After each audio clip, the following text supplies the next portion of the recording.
pense qu'on va commencer. Les personnes, au fur et à mesure, nous rejoindront. On n'a pas encore atteint la moitié des inscrits en connexion, mais bon, on sait que ce n'est pas toujours évident à cet horaire-là. Donc, ils nous rejoindront en cours de route. Puis, de toute façon, on enregistre. Donc, au pire, ils pourront regarder ce qu'ils auront fait en replay.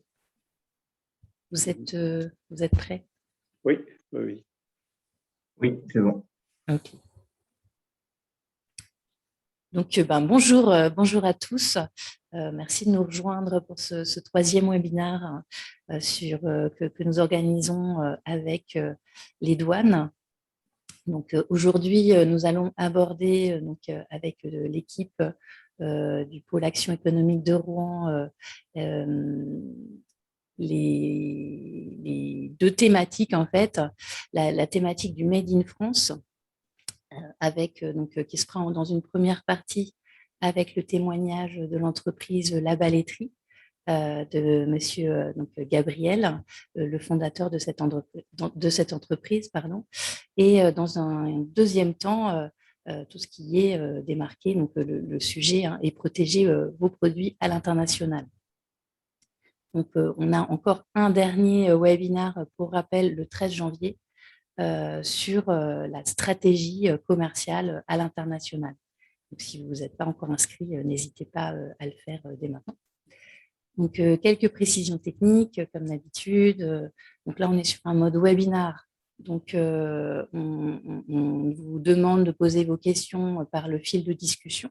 Et on lira vos questions pour que justement nos interlocuteurs puissent y répondre. Là, on ne va pas faire un temps de questions à la fin. On va faire deux temps de questions. En fait, la première partie suite au témoignage de Monsieur Gabriel sur le Made in France, et puis en fin de deuxième partie sur la thématique de la protection, en fait, des produits à l'international. Donc, n'hésitez pas, si vous avez une question, posez-la tout de suite dans le fil de discussion, qu'on puisse après prendre ce temps pour vraiment répondre au mieux à vos interrogations. Et donc, comme je l'expliquais en avant-propos, on enregistre bien le webinaire. Il y aura un lien replay qui vous sera envoyé, ainsi que la présentation, comme à chaque fois. Donc, là-dessus, ne vous inquiétez pas, on reste toujours sur le même mode d'organisation. Voilà, moi, je pense que j'ai fini cette courte introduction. Je laisse la parole à Guillaume Muller pour le début de cette présentation. Oui, bon webinaire à tous. Merci, Guillaume. Merci, Julia. Bonjour à toutes et à tous et merci de votre présence aujourd'hui. On va commencer le webinaire qui a pour thématique aujourd'hui deux sujets. Le premier, comme vous l'expliquez, Julia, ce sera sur le Made in France, et le second sujet portera sur la protection de vos produits et marchandises par rapport à la contrefaçon.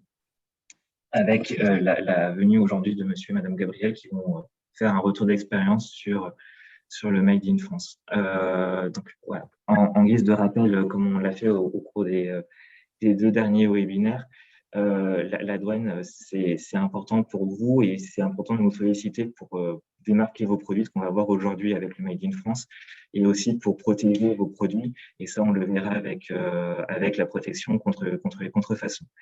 Et pour mettre en place ces facilités douanières, n'hésitez pas à nous contacter, à revenir vers nous pour des entretiens qui seront individualisés et gratuits. Je vais laisser la parole tout de suite à Marjorie Ducamp qui va vous présenter le Made in France. Et ensuite, on terminera Made in France avec l'intervention de monsieur Gabriel qui nous présentera le Made in France décliné dans sa société. Et puis, on aura un temps d'échange et des questions-réponses si vous le souhaitez à l'issue. Alors, bonjour à tous. Je vais vous présenter l'information sur le Made in France. C'est un dispositif qui est gratuit, qui permet à une entreprise d'obtenir la confirmation que le marquage d'origine Made in France… Désolée, Marjorie. Bon, je ne sais pas, est-ce que si tu pouvais parler un peu plus vers l'ordinateur, on t'entend pas très très bien. Ouais, je suis désolée, merci beaucoup. C'est qu'on est deux dans la salle.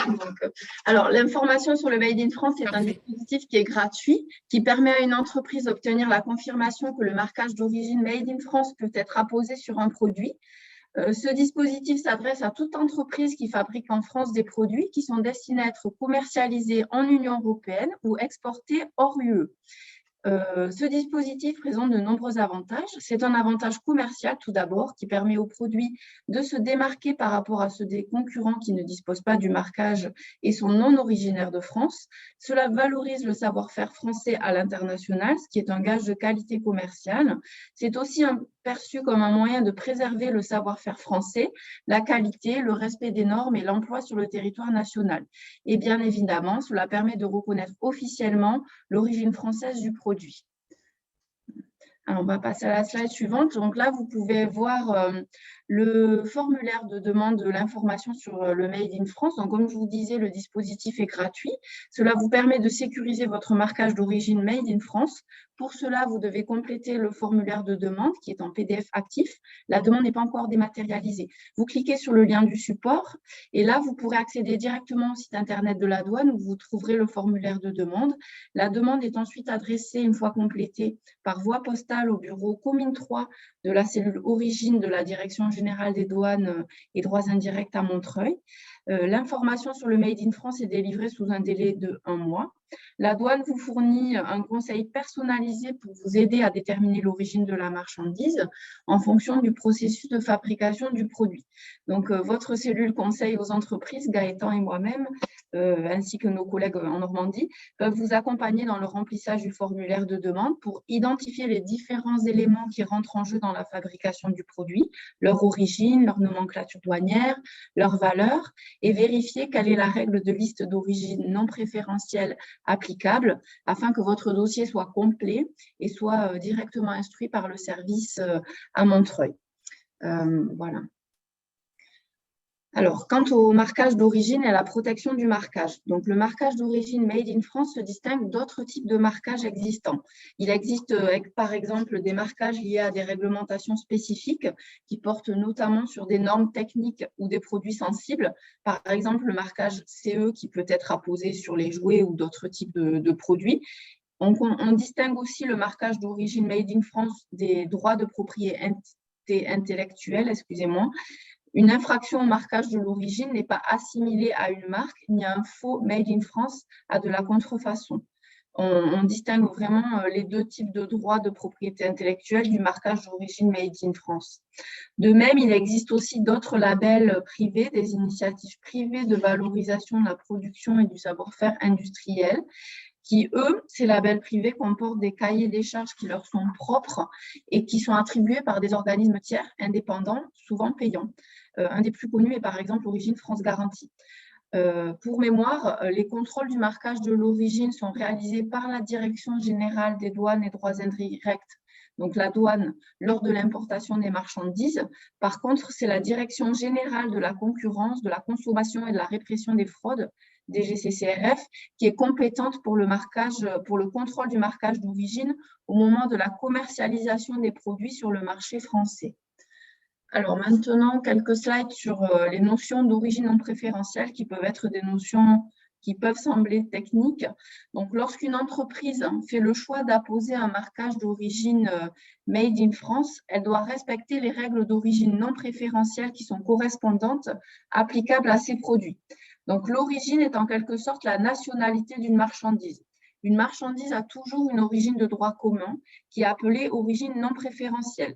Cette origine non préférentielle, elle permet d'appliquer des mesures de politique commerciale de l'Union européenne comme les contingents, les droits anti-dumping, mais aussi d'effectuer les statistiques du commerce extérieur et d'attribuer un marquage d'origine Made in. L'origine doit être distinguée de la provenance qui, elle, correspond au trajet effectué par la marchandise. On la distingue aussi du statut douanier qui, lui, est lié au paiement des droits de douane. L'origine non préférentielle est encore distincte de l'origine préférentielle qui, elle, permet de bénéficier de droits de douane réduits ou nuls lorsqu'il existe un accord de libre-échange entre l'Union européenne et certains pays destinataires de la marchandise. Le plus souvent, l'origine non préférentielle et l'origine préférentielle d'une marchandise sont identiques. Les deux types d'origine font référence a une base juridique qui est différente et a des critères d'acquisition qui leur sont propres. Mais le mécanisme de détermination de l'origine non préférentielle et préférentielle sont similaires dans la mesure où on prend la nomenclature douanière du produit et on cherche dans la base juridique de l'origine non préférentielle ou préférentielle la règle applicable à cette nomenclature douanière. À charge ensuite à l'entreprise de vérifier si elle remplit bien les critères d'attribution de l'origine. Alors, deuxième slide sur l'origine non préférentielle. Le marquage d'origine Made in France est facultatif et il est volontaire à l'importation dans l'Union européenne. Seuls certains produits agricoles ou alimentaires font exception, pour lesquels le marquage est obligatoire. Lorsque le marquage d'origine est apposé, il doit respecter les règles d'origine non préférentielle applicables aux produits qui sont définies à partir de la nomenclature douanière à 6 chiffres. Les principales règles d'origine peuvent être de plusieurs types. L'entière obtention, donc on va revenir dessus un peu plus tard dans l'exemple, ou la transformation substantielle. L'entière obtention est un critère d'acquisition de l'origine non préférentielle qui concerne principalement les animaux vivants, les produits du règne végétal, les produits de la pêche, des produits qui sont très peu transformés finalement.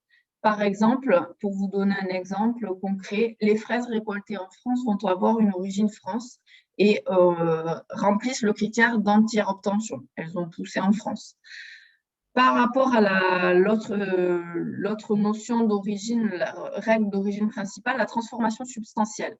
Donc, cette définition, elle s'applique lorsqu'un produit a subi une transformation qui est de nature à conférer l'origine non préférentielle France.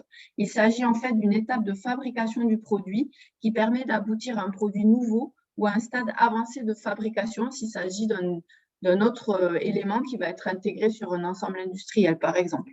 Les règles de liste vont être définies en fonction du code douanier à 6 chiffres du produit et elles peuvent être de différents types. Soit un changement de nomenclature douanière, je passe du code 22 du code 18 au code 32, par exemple. Cela peut être un pourcentage minimal de valeur ajoutée qui va être réalisé en France. J'ai effectué 40% de ma valeur ajoutée ici. Soit un pourcentage maximal en poids ou en valeur de matière non originaire de France. Et dernier élément, cela peut être la réalisation d'une transformation spécifique pour le textile, par exemple un certain type de cardage, de laine ou de type de tissage de tissu, par exemple.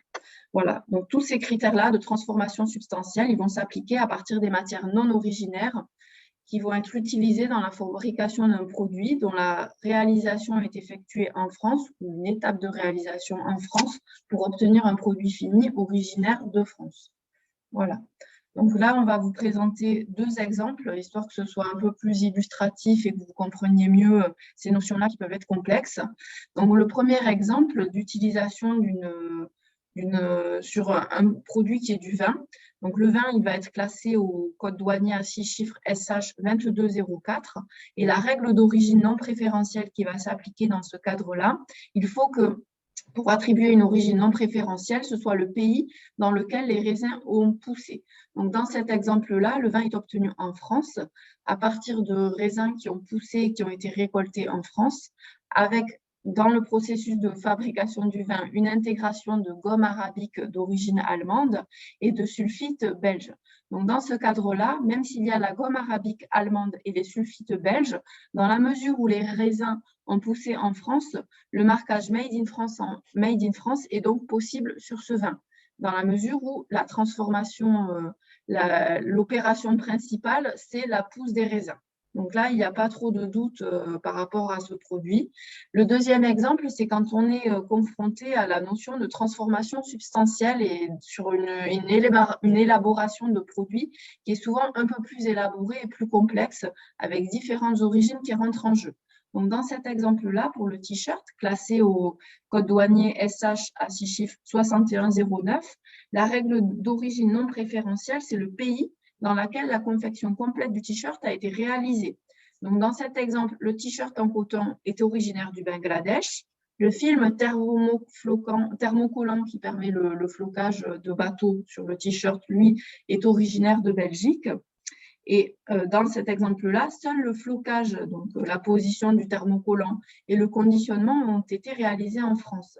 La règle d'origine n'étant pas respectée, le marquage d'origine Made in France est impossible. Donc là, dans ce cas-là, le marquage Made in, c'est plutôt du Made in Bangladesh parce que le t-shirt a été fabriqué au Bangladesh. Donc là, c'est clairement un exemple typique où on prend le produit fini et on va décortiquer les différentes étapes de fabrication du produit, les différents éléments qui rentrent en jeu dans cette fabrication et les différentes origines. Et à partir de la règle de liste applicable que l'on obtient dans la base juridique, à partir de la nomenclature du produit fini, on arrive à déterminer quel est le made in applicable. Donc, si vous avez besoin de conseils de ce type-là pour remplir votre demande d'information sur le Made in France, on est tout à fait à même de vous aider à identifier les différents éléments qui rentrent en jeu dans la composition du produit pour déterminer l'origine non préférentielle du produit fini et savoir si vous obtiendrez bien le Made in France. Voilà pour ma partie sur l'information sur le Made in France. On vient de terminer du coup avec Marjorie la présentation un peu théorique du Made in France. Maintenant, je vais laisser la parole à Monsieur Gabriel qui représente du coup la société La Balletterie, qui est une société qui a été suivie par la cellule conseil aux entreprises de Rouen pour mettre en place ce Made in France. Donc encore un grand merci Monsieur Gabriel pour votre présence aujourd'hui, d'autant plus que vous avez une activité assez chargée à l'approche des fêtes. Et je vous laisse la parole du coup pour présenter aux participants pourquoi vous êtes engagé dans la démarche de Made in France et qu'est-ce que ça a apporté à votre société au final depuis le moment où vous l'avez obtenu. D'accord. Ouais. Bonjour à tous. Vous m'entendez tous? Oui, très bien. Oui. Oui, très bien, pardon. Bonjour à tous. Donc, je suis Arnaud Gabriel. J'excuse mon épouse qui est souffrante, qui devait être avec moi. Et donc, comme vous l'avez dit, on a créé notre société cette année au mois de janvier et on a choisi la démarche du Made in France pour appuyer notre savoir-faire français et pour rassurer un peu plus nos clients. Ça les conforte dans ce qu'on fait. Donc, nous on a une entreprise où on cultive notre paille et après on la transforme. Donc, on essaye de faire un maximum par nous-mêmes en circuit court, c'est notre démarche. Et donc, d'adhérer au Made in France, ça appuie tout à fait notre démarche, ça rassure nos clients. Et comment dire, l'accompagnement de la douane pour accéder à cette démarche au Made in France a été super. On a été très bien accompagnés. On n'a pas eu de difficulté à s'inscrire, à faire le dossier. On a été vraiment aidés pour faire le dossier. Ça s'est passé très bien. Et enfin, vraiment, ce n'est pas une difficulté de remplir ce dossier pour obtenir le Made in France dès lors où vous avez tous les critères. Ça s'est vraiment bien passé pour ça. Après, les conséquences du Made in France, ça déclenche quand même, parce que nous, on travaille un peu avec l'étranger aussi, on travaille avec la Suède, la Suisse, un petit peu ces pays-là, quoi, voilà, la Belgique aussi. Et comment dire, le fait d'avoir le Made in France nous aide à développer plus notre entreprise à l'étranger, parce que ça rassure nos clients. Pour eux, c'est une image de marque et de confiance. Ils savent qu'ils ne se font pas gruger quand ils achètent un produit de chez nous. Ils savent que le produit est bien fabriqué en France avec des produits essentiellement français. Voilà, qu'est-ce que je pouvais vous apporter d'autre? Après, nous, on s'en sert donc bien sûr du Made in France, surtout nos supports de communication. C'est important parce qu'une fois de plus, ça rassure le client, ça complète, ça fait voir qu'on est une entreprise sérieuse et engagé dans notre démarche de travail français. Et puis toujours le gage de qualité de produits que l'on peut faire. Voilà, donc pour nous, c'est vraiment très positif. On en est très content d'avoir obtenu ce label. Ça nous sert beaucoup dans toute notre partie commerciale. Voilà, je ne sais pas ce que je peux vous dire de plus. Gabriel, par exemple, vous avez utilisé la position d'un logo Made in France sur votre site internet, par exemple. Et ça, du coup, ça vous a été permis par la douane parce que finalement, quand la douane s'est positionnée sur l'origine de vos marchandises, ça vous a permis de mettre la position sur le site internet qui est aussi peut-être un premier point de contact pour vos clients pour acheter des produits, par exemple. Exactement, bah oui, ça leur félicite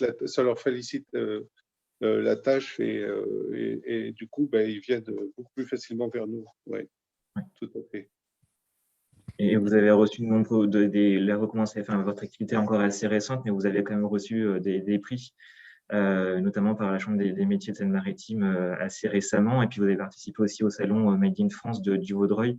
Et c'est vrai que si vous n'aviez pas eu cette démarche au préalable avec la douane, peut-être que vous auriez pu passer à côté du salon Made in France, qui est quand même aussi une porte pour démarcher des clients assez importante pour vous. Oui, exactement. Et c'était un salon qui a très bien marché.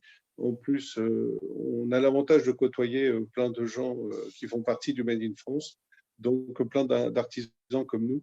Et c'est vrai que c'est une belle démarche commerciale et tout. Ça ouvre beaucoup de portes, en fait. Ouais. Et puis, le prix, on a obtenu le prix d'art, des métiers d'art, le premier prix des métiers d'art délivré par la Chambre. Comment dire, la chambre de commerce, la chambre et puis le département. Et c'est vrai que c'est un peu grâce aussi au Made in France, je pense. Ça a joué aussi en notre faveur. Très bien. Merci beaucoup, en tout cas, de votre retour d'expérience, ce qui a permis peut-être d'avoir… Excuse-moi, Guillaume, moi j'avais juste une question, ou peut-être apporter une petite précision. Vous disiez que vous veniez, Monsieur Gabriel, de créer votre société. Vous êtes une petite société. Donc, c'est vraiment, voilà, en termes par rapport à la taille de l'entreprise, et il n'y a pas de limitation pour faire cette demande, Guillaume. Vraiment, tout type d'entreprise peut vous solliciter pour faire cette demande et cette démarche. Oui, oui, exactement. Enfin, c'est à partir du moment où la société est quasiment certaine de produire en France et de respecter les règles d'origine du Made in France, elle peut s'adresser à nous. Et l'avantage aussi du Made in France, c'est qu'il n'y a pas l'obligation d'exporter ou d'importer d'exporter le produit.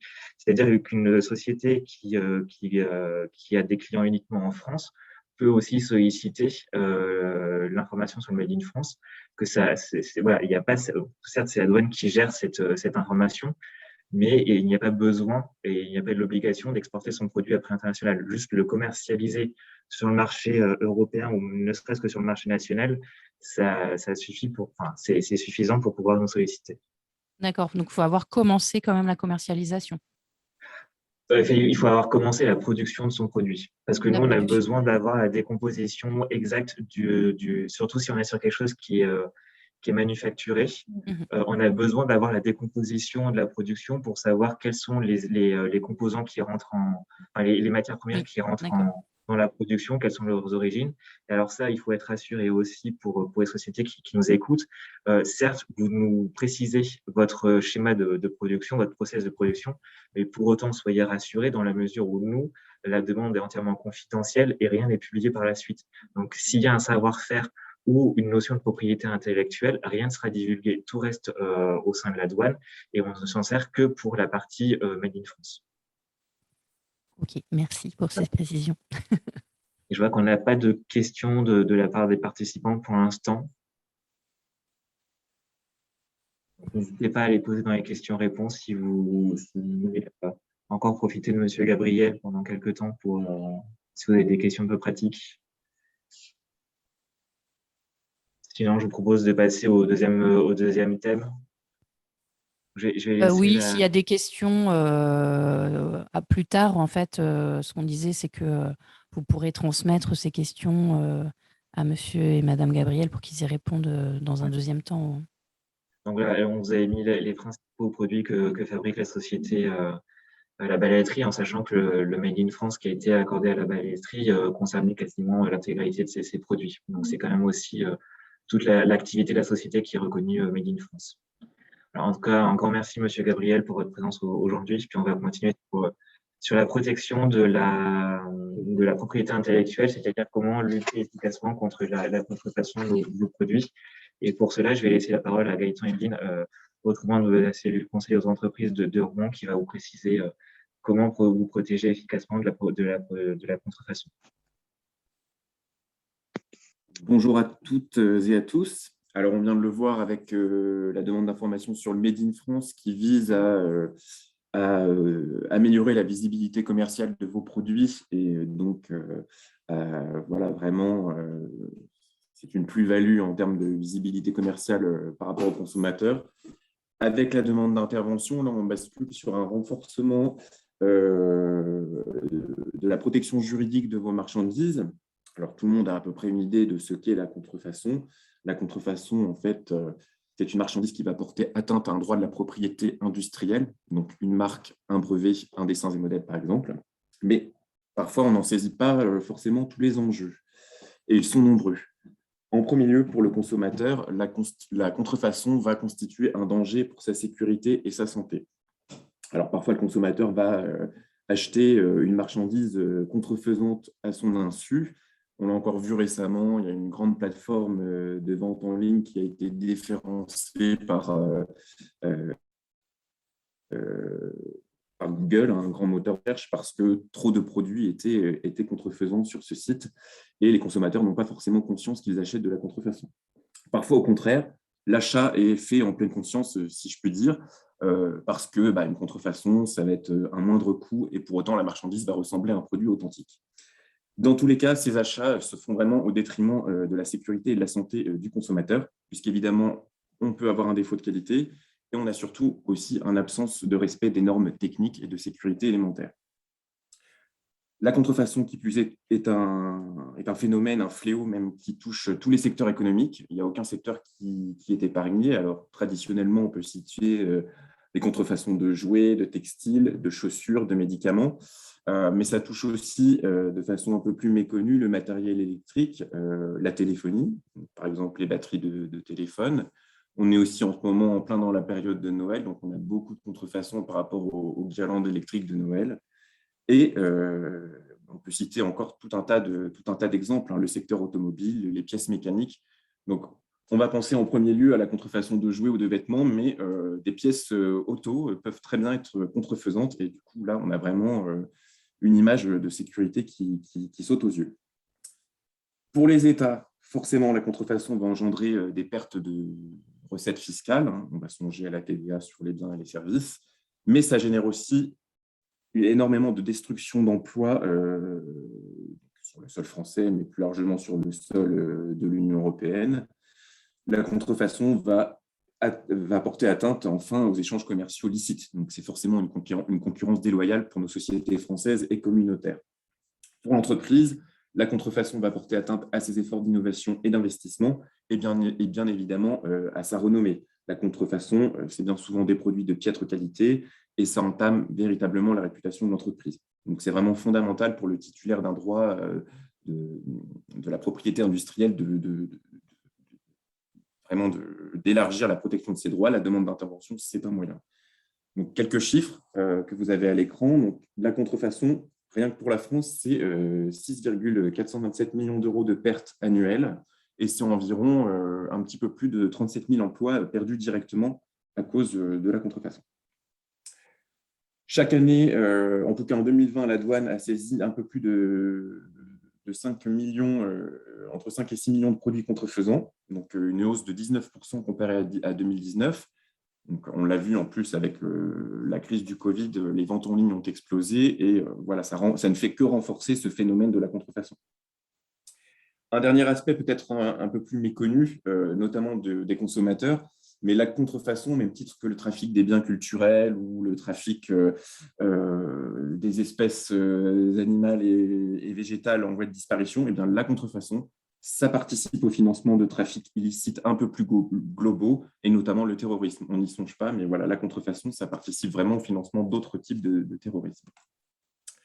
Pour cela, la douane dispose néanmoins d'un plan complet de contrôle, et elle peut contrôler les marchandises sur tout point du territoire français.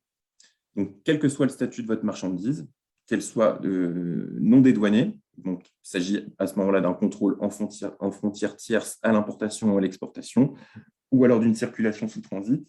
Donc, que votre marchandise soit non dédouanée ou alors que le contrôle s'effectue en tout point du territoire. Donc là, la marchandise va circuler, elle a été dédouanée, mais elle circule ensuite, par exemple sur un camion, sur le territoire national, ou alors elle se trouve déjà dans les locaux de la société. Donc là, on est à la détention. Donc, quel que soit le statut, non dédouané ou en circulation sur le territoire, donc la douane va disposer de services dédiés, mais aussi de pouvoirs prévus par le Code des douanes national, donc qui vont permettre de contrôler chaque type de flux, donc soit non dédouané, soit circulation. La contrefaçon va constituer une prohibition douanière absolue, donc, réprimée en tant que délit douanier. Donc là, c'est très important, donc les sanctions sont hautes. C'est un commerce purement et simplement prohibé. Donc ça, il faut bien l'avoir à l'esprit. Dans tous les cas, donc, il existe un partenariat entre la douane et le titulaire d'un droit de la propriété industrielle. Donc, c'est la demande d'intervention. Donc, quel public est touché? Donc, c'est tout opérateur qui va disposer, comme je l'ai dit, d'un droit de la propriété industrielle, donc un brevet, une marque, un dessin et modèle, etc. Donc, tout opérateur qui dispose d'un droit de la propriété industrielle va pouvoir déposer une demande d'intervention auprès de l'administration des douanes. L'objectif est triple, donc se prémunir contre le risque de contrefaçon, faciliter l'interception des marchandises soupçonnées d'être contrefaisantes, et enfin, bien évidemment, prévenir le risque d'atteinte à la réputation d'une marque ou d'un produit. Donc, la demande d'intervention, comment ça fonctionne dans les faits? Donc, en fait, on va prendre le cas d'une marchandise non dédouanée. Donc, une marchandise arrive sur un conteneur, par exemple, au port du Havre. La douane va effectuer un contrôle donc, sur cette marchandise non dédouanée. Donc, si elle suspecte le produit d'être contrefaisant, elle va estimer que le produit est de piètre qualité ou en tout cas présente des critères qui font penser à de la contrefaçon. Donc, elle va vérifier s'il existe une demande d'intervention. Et si une demande d'intervention a été déposée, elle va contacter le titulaire du droit de la propriété industrielle, donc par exemple une marque. Et dans l'affirmative, en fait, le titulaire du droit de la propriété industrielle va être invité à se prononcer sur le caractère authentique ou non de la marchandise. Donc, la douane va retenir la marchandise pendant un délai de 10 jours. Donc, 3 jours pour les denrées périssables, mais de manière plus classique, c'est 10 jours. Donc, pendant 10 jours, elle retient les marchandises et pendant ce délai, le titulaire du droit est invité à se prononcer à travers une expertise donc, sur le caractère contrefaisant ou non des marchandises. 3 possibilités. Il ne s'agit pas de contrefaçon. Donc là, la douane va donner main levée des marchandises et elles vont poursuivre leur route. Soit il s'agit d'une contrefaçon. Donc dans ces cas-là, il y aura 2 façons de régler entre guillemets le litige. Soit on met en action une procédure de destruction simplifiée, ou soit le titulaire du droit est invité à agir en justice. Dans tous les cas, à l'instar de la demande d'information sur le Made in France, la demande d'intervention est totalement gratuite et donc c'est vraiment la première étape du partenariat douane titulaire du droit de la propriété intellectuelle. On voit à l'écran le formulaire de demande d'intervention. Donc, vous pouvez déposer ce formulaire sur la messagerie qui s'indique sur le diaporama, donc, qui vous sera communiqué. Et vous pouvez aussi vous devez également l'envoyer par courrier à la Direction générale des douanes, puisqu'en fait, ce formulaire sera traité par un service central de la DGDDI qui est situé à Montreuil. Dans tous les cas, et c'est très important, pour déposer une demande d'intervention, il faut bien évidemment qu'un droit de la propriété industrielle préexiste. Donc, vous devez avoir fait au préalable des démarches auprès de l'INPI pour protéger vos produits, soit au titre d'un brevet, d'une marque ou d'un dessin et modèle. Alors, peut-être une petite illustration pour vous montrer les différents niveaux de protection qu'offre la demande d'intervention. Donc, le cadre juridique de la demande d'intervention en fait, est double. Vous avez une protection au niveau de l'Union européenne qui va être fondée sur le règlement UE numéro 608-2013 du Parlement européen et du Conseil du 12 juin 2013. Donc, dans ce cas de figure, on est sur le cas de gauche. Donc, la marchandise est non dédouanée. Elle arrive par exemple au port du Havre, mais elle peut arriver aussi sur le port d'Anvers ou à Gênes en Italie ou encore en Grèce au Portugal. Et donc, la demande d'intervention, lorsque la marchandise n'est pas encore dédouanée, le fondement juridique, le cadre juridique, c'est la demande d'intervention fondée sur le règlement européen 608-2013. On a aussi une protection fondée sur le code de la propriété intellectuelle, donc deuxième cadre juridique. Là, la marchandise est déjà dédouanée et elle va se trouver en libre circulation sur le territoire national. Donc, on a bien 2 niveaux de protection. Ils sont complémentaires et vous pouvez… Alors, à chaque niveau de protection correspond un formulaire, mais ces niveaux de protection sont complémentaires et vous pouvez surtout déposer simultanément ces demandes. Dans ces formulaires, donc là, à l'écran, sont repris notamment les informations qui sont demandées pour la demande d'intervention fondée sur le règlement européen, mais c'est très similaire sur la demande qui est fondée sur le code de la propriété intellectuelle. Différents renseignements seront à apporter. Et alors vraiment, le but du jeu de la demande d'intervention, c'est d'être le plus complet possible pour permettre à la douane, lorsqu'elle appréhende un produit, d'être vraiment en mesure de juger du caractère contrefaisant de la marchandise. Donc, par exemple, vous allez avoir des cases qui vont être relatives aux marchandises authentiques. Déjà, quel est le type de droit de la propriété intellectuelle qui est concerné, quel est l'état membre d'application de cette mesure, la description détaillée des marchandises, où la marchandise est produite, quelles sont les caractéristiques distinctives, quelles sont les sociétés impliquées, etc. Vous avez aussi des cases, donc des éléments d'information relatifs cette fois-ci aux marchandises contrefaisantes, donc de manière identique, ou des précisions à apporter, et des informations sur les marchandises authentiques qui vont être plus facultatives, mais qui vont quand même permettre à la douane en fait, d'avoir une vision globale, en tout cas les informations les plus détaillées possibles pour pouvoir ensuite mettre en œuvre ses pouvoirs. La demande d'intervention, donc c'est un document vivant, donc c'est valable 1 an renouvelable, mais vraiment c'est un partenariat. Donc le rôle du titulaire du droit de la propriété industrielle, il est vraiment primordial pour assurer la plus grande efficacité des services douaniers dans leur lutte contre la contrefaçon. Donc tout changement doit bien évidemment être transmis à l'administration des douanes, et surtout en fait comme la retenue douanière, c'est vraiment cette retenue douanière de 10 jours durant laquelle le titulaire du droit est invité à se prononcer via une expertise.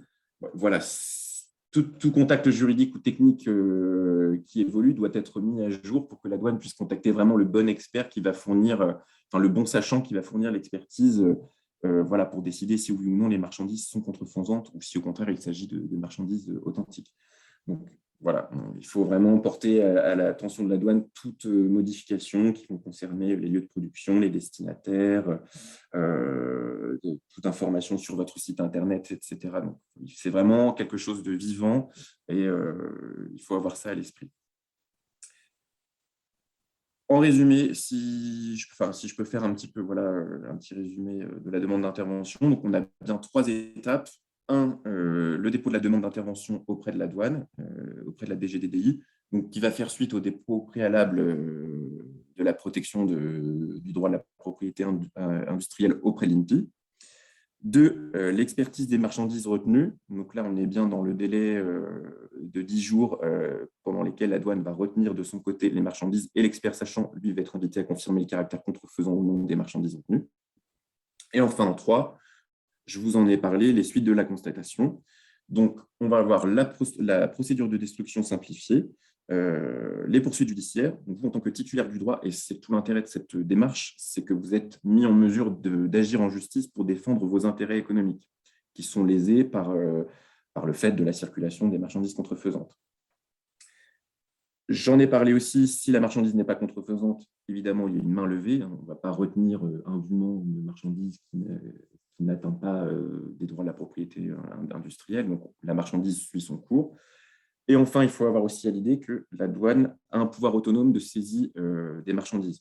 Donc, elle peut agir en justice pour défendre les intérêts de l'administration des douanes, donc sur la base du Code des douanes de l'Union et sur la base du Code des douanes nationales, un peu au même titre que le ministère public, finalement, lui aussi peut toujours agir en son nom propre pour défendre l'intérêt public, cette fois-ci sur la base du Code pénal. Donc, vous pouvez agir en tant que titulaire du droit, l'administration des douanes peut défendre ses propres intérêts et le ministère public, lui, défend l'intérêt plus général de la société, donc de l'intérêt public.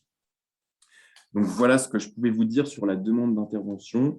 Comme le disait ma collègue Marjorie pour la demande d'information sur Made in France, nous, on est là pour vous accompagner dans la complétion de ces documents, voilà, pour vous renseigner, pour vraiment vous donner les clés, vous accompagner pour la mise en route de ces démarches auprès de l'administration des douanes. Donc, n'hésitez pas à nous contacter, on est là pour ça. Vous avez les coordonnées qui s'affichent à l'écran du PAE de Rouen, mais aussi de nos collègues homologues au Havre et à Caen.